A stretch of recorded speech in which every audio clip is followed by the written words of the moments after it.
台市持续推动智慧交通甲无障碍环境，其中所推出智慧单车服务，上线已经突破18万人次。为了让身心障碍或者是坐轮椅的朋友，买当体会这项大心的服务，市府交通局甲珠江新众协会、台市幼民视障协进会合作。特别伫228公园后车亭亲自示范这项全国首创针对等公车所提出的全方位解决方案，会中嘛实际体验公车司机亲切的服务，让整个坐公车过程安心佮大心。有时候公车它开很快，瞬间就过哈，你根本没有搭上车，或是老大人他行动比较舒缓。或者行动不便者比较缓慢，他可能也没有办法来得及招手，所以我想呢，我们交通局公运处现在能够提供这么一个智慧化的设备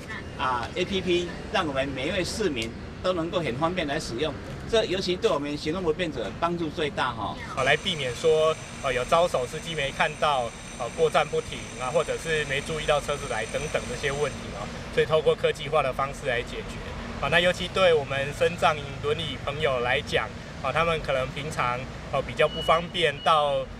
路边来拦车的话呢，他们透过这个系统就可以来透过我们的智慧的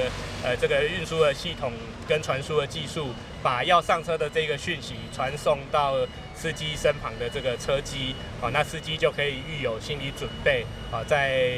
知道说有轮椅的旅客要上车，要先预做准备，或者知道说前一站有人要